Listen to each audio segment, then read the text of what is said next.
You may not immediately recognize this thing, but most of you have seen what's on the inside. And unless you haven't been on YouTube for the past 16 years, you probably have seen something made by Corridor Digital.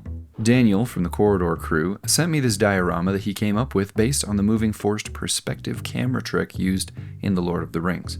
It's truly an awesome effect, and if you want a great breakdown and recreation of that effect, he made a video on it a few months back that I'd highly recommend. Being a viewer of my channel, Daniel sent me this diorama as well as a blank slate, just the mechanism, and he told me I could do whatever I wanted with it.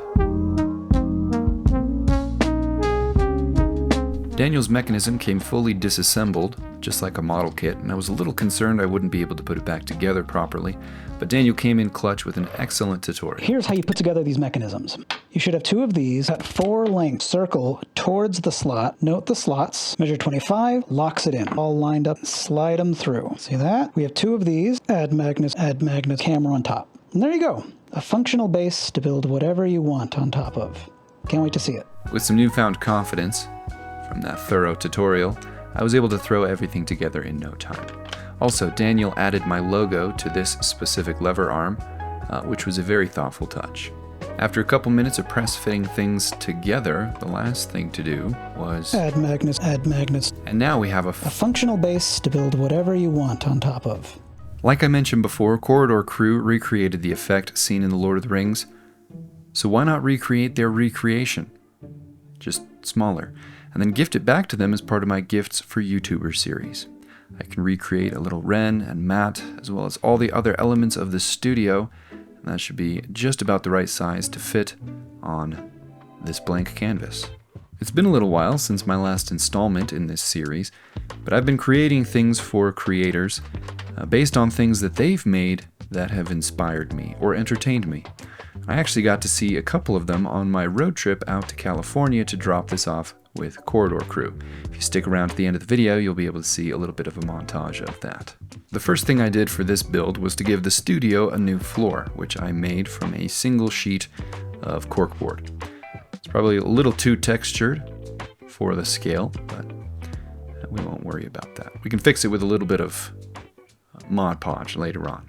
Once I knew that the movement would not be impeded, I glued the cork down and then I broke out some MDF for the walls. I was trying to figure out spacing for that, and I realized that on this little iPhone holder, Daniel glued his magnets in backwards. After I had the dimensions of the wall that I needed, I traced those out and then cut them off camera on my bandsaw, as well as the back wall, which has most of the fun detail. I drilled some holes in the bottom of the walls for some structural pins, and then I goofily, not sure if that's a word, glued the first wall in place. When working with the interior of a room, it's generally not the best idea to glue things in place first and wait till the end to do that. But I usually don't work on the inside of rooms, so I guess that was just muscle memory or something. I sliced off an appropriate amount of the back wall to make the mezzanine, and then I cut out a door for the podcast room. Next, I broke out some basswood to build the trim around the door. This door is a sliding glass door, so I made the interior frames which hold the glass panes, and then an exterior frame to go around the door itself, and I'm really happy with how that looks. Next, I moved up to the overhang and the railing, and I really did want to add more of that mezzanine, where they have the couch, where they do their reactions and watch their footage. Thought that would have been a lot of fun, but I just didn't have the space for it with the dimensions that I had to work with. Which is just fine. Instead, I just did a facade, and the rest is implied. After the railing, the back wall was done, and then it was time to build the stairs. And I didn't get very good footage of that, but I cut out steps. I glued those at an angle to some stringers, and off camera, I made a little styrene handrail. At this point, the general layout and structure of the room was done, and it was time to start adding some tables, which I custom made from little sheets of styrene. Just like Bilbo's table, the table in the middle is actually 2 different tables with smaller props in the foreground and larger props in the background to assist with that forced perspective.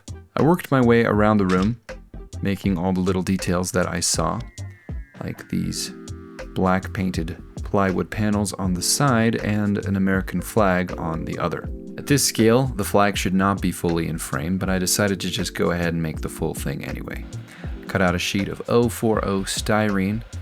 I removed the flatness and rigidity of that to make it look more like fabric using a heat gun. After the flag, I made another table and a desk, and then in all of the reference photos that I saw, there was a big extension ladder leaning against the wall on the right.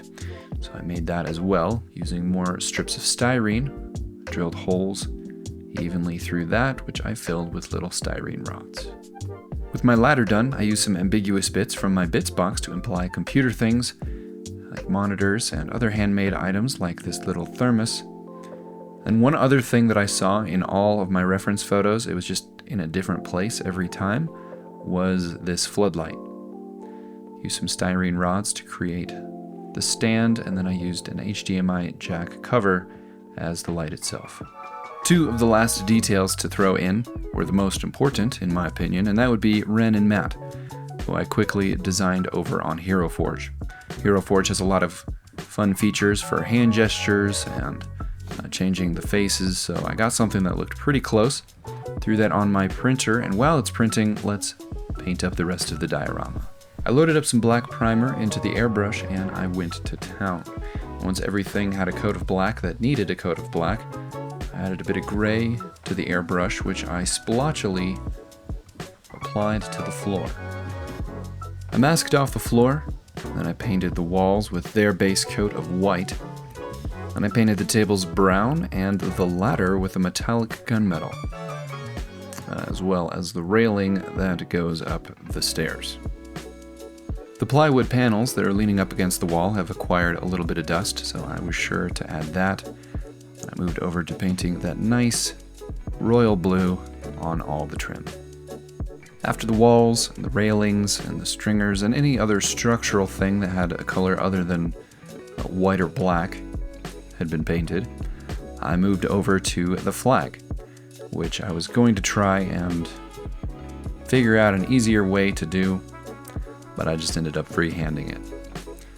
It looks pretty good, but don't look too closely. Those are just dots, they're not stars.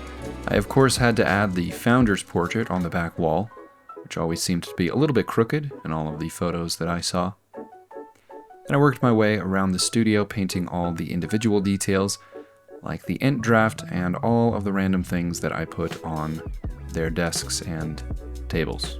Since I had indiscriminately painted the whole base black, I had to go back in and add some color again to my centerpage boilie. Off camera, I made a little fire hydrant, which I painted as well, and by this point the miniatures had finished printing.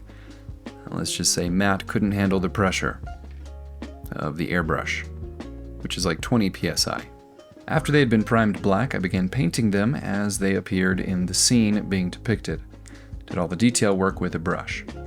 Ren was wearing a black shirt, which was nice, didn't have to change that. But on the chest it says corridor in a heavy metal font.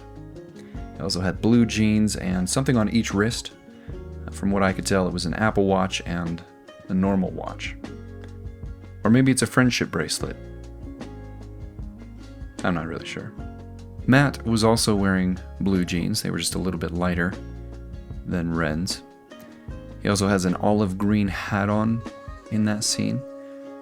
And he was actually wearing the same hat when I dropped off the diorama. That's kind of fun. I enjoyed painting the flannel pattern on his shirt. And at this scale, some elements have to be exaggerated, but overall, I think these are pretty recognizable as Ren and Matt. With the painting done, the next step is of course assembly. And off camera, I applied some UV resin over top of the fish logo on that lever, just to give it a little bit more of a polished look.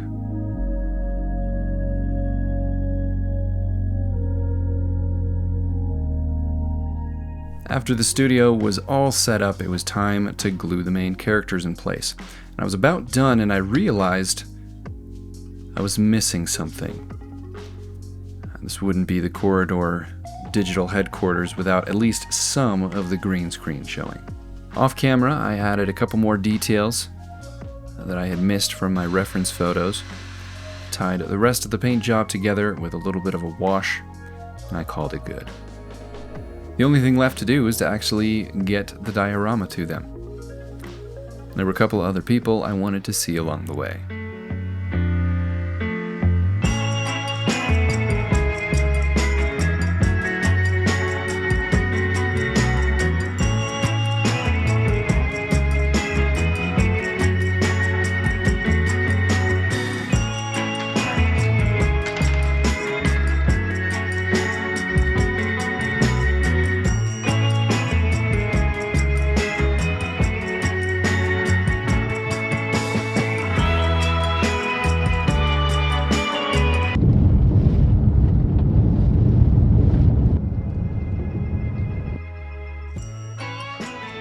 Hey Caleb, check it out. We got the mine cross section here in the Cerro Gordo Museum. Visitors are already loving this. It gives them a good visualization of where the ore came out of that built this whole town. I love having this here. I enjoy it. I'm glad it's going on display to everybody that comes up here. So thank you once again. This is an amazing addition and people are going to enjoy it for a really long time.